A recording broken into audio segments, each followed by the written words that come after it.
it's critically important. And I think for folks who sit back and think, well, that's a technical person's job or a lawyer's job, we're going to really fail families and schools if we do that, because these laws have real implications for what's going to happen in schools and districts and states every day, the kind of tools they're able to use, the kind of information they're able to get, the kind of administrative solutions and burdens that they're going to have to start dealing with. This is a learning curve for all of us. It's a learning curve for folks at the school and district level too. So the map that Ben just put up, which was created about last Thursday or Wednesday and is already out of date, but this is just 2015 and the number of states who have introduced legislation. The number I got a little while ago was 173 bills in 43 states with 10 laws passed in 4 states. So it's really active. And I know there's still more coming. Last year in 2014, we saw something similar. We knew we'd see a lot, but it was a little bit less. I think we had a total of 110 bills, which we'd already hit by January of this year, across 36 states. So this is a really big topic for state legislators. Ben mentioned the California legislation that was passed last summer. I can't remember what it stands for anymore, but the acronym is SOPIPA. And that bill that came late in the session was really different than what the rest of the country was trying to do. The rest of the country was really dealing with Common Core and the belief that that was leading to new data collection or data mining. With the assessment consortia, there were a lot of myths out there. Folks were worried about biometric data collection. They were worried that states were going to have to send student-level data to the federal government. So we saw a lot of legislative activity around prohibiting those kinds of actions.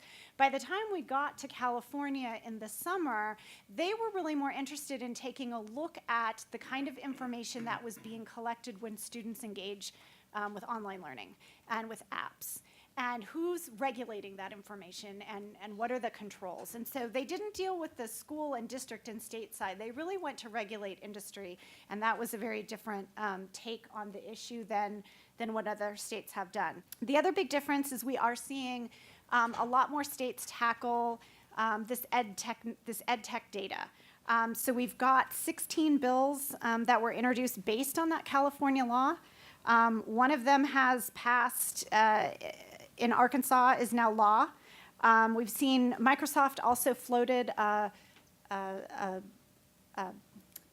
model bill based on the student privacy pledge that industry put out last fall, and they've got a couple hundred companies that have signed on to. There are 10 active bills out there right now based on that. It's real similar to the California bill. So we're seeing a big shift there in the kinds of bills. The first trend that we have looked at is the secondary uses of information. And some of the legislation that Paige was talking about was really limiting the secondary uses of student information, to say that student information can only be used for educational purposes and not, for example, marketing or advertising. And in 2013, EPIC, we filed a complaint with the FTC. We're a company that was soliciting students for their certain information for scholarship purposes. And this would include sensitive information, medical information. Do you have diabetes? Sexual orientation information? Are you a part of an LGBT group? Political affiliation? Religious affiliation? And the company represented, we will use this to let you know of financial aid opportunities or scholarship opportunities for whatever group's box that you've checked. What the company did not disclose to students is that it had a business partner that it exchanged these lists with. And at one point, the business partner had a list of, hey, do you want to market to the LGBT teen? We have that contact information. So that's the type of secondary use when the student provides information for a narrow purpose. I'd like to get financial aid information, and then it's used for another purpose. Of course, you're seeing it in all industries, data breaches left and right, and the education space is no different, as well as just poor data hygiene. And as been alluded to, the New York Times has done quite a few stories on industry practices or companies that at one point or another had various security lapses. So that may be an angle for you to look at is data security. Last year, Epic filed another FTC complaint, and this was against do we have anybody from Arizona? I don't recall, no.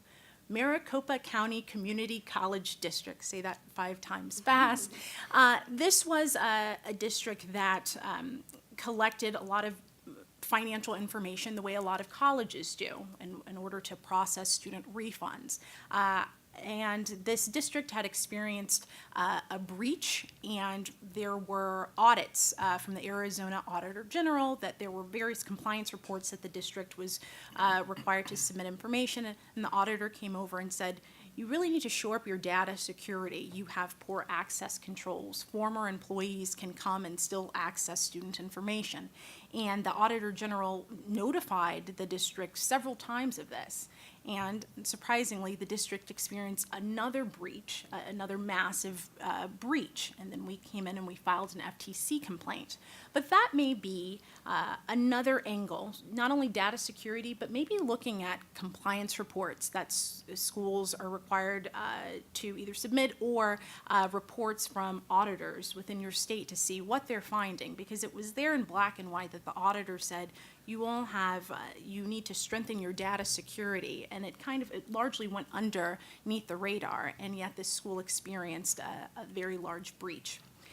And the final category, and I think that this gets to really the bigger issue in the student privacy landscape, which is the over-collection of sensitive student information. So we've been focusing on limiting the use for a certain purpose, but there's a broader question looming in the background, and it's whether certain information should even be collected.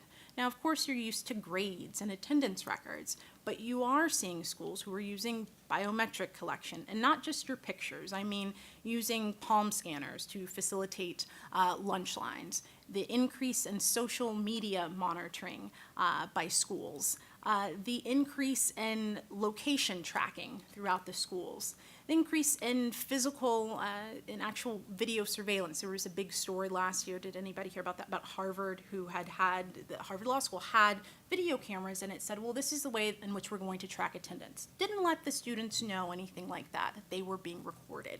So I think this could be an angle that you could look at what types of data that the schools that you're in your area are collecting. And I think there's a story either way. Where are we? I think that that moment of the last 18 months, there's been almost a breathless quality to it. Certainly it started outside of education with national security and credit card hackings of stores like Target and Home Depot, but it has migrated into the education space, and I think everyone in the room knows about the In-Bloom implosion, which was largely a result of the inability of In-Bloom to articulate or answer the questions around privacy. And in fact, in a debrief with them, they would say it wasn't that they didn't have answers, but that they poorly communicated it. And so from my perspective of what our school district technology leaders need to be doing and the things that we're trying to help them do are really in 3 buckets.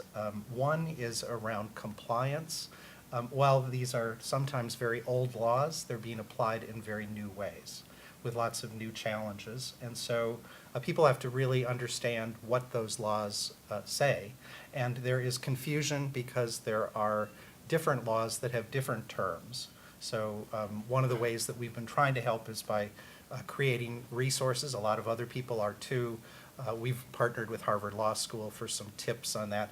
Things like what should be in your contract with an online service provider. Contracting is a big issue and has certainly been in the news media. Things like what are the security requirements of your online service provider and how do you address those? You have to remember, I think most people in the room would know that although there are many very large school districts, the vast majority of school districts are small businesses. They have less, over 70% of school districts have under 2,500 students. And yet the expectations of parents and policymakers are the same whether you live in a small community or a large one, but what they can actually do in terms of resources and training is quite varied. The second area I would say that we really want to shift the conversation to is not what the law requires, because if all you're concentrating on is compliance, if all you're doing is checking boxes, that really doesn't instill confidence. It doesn't instill trust. And I think that the word trust is a really important word, and one that we're going to be talking a lot more about. Unfortunately, most school systems have not been very clear and transparent with parents, and therefore when parents have questions, they sometimes haven't gotten the sort of answers that they need. And so we're very much trying to help school district leaders understand what the issues are and how to communicate that better, which is our third bucket around communication. If you were to read the average story in just about any of the newspapers, you would say, well, there's no consensus about what should be done. In fact, it's a controversy. Well, last fall, with the data quality campaign, we called in all of the major education associations. We closed the door and said, you know, what do we actually believe? And at the end of the day, we did silent voting and saw whether there was any consensus or not. And I think the surprise was, in fact, there was pretty clear consensus about things, the bright lines of what we should be doing with data and what we shouldn't be doing with data. Now, it took another 4 months to negotiate the words, but we now have, as of today, 38 national organizations that have signed on to the student data principles. They were released the first week of March at South by Southwest EDU. I think it's pretty, I challenge any reporter to find another instance where you could find that the teacher unions, the principals, the superintendents, the state boards of education, the chief state school officers, the PTA all agree, along with CoSN, we all agree on 10 fundamental principles.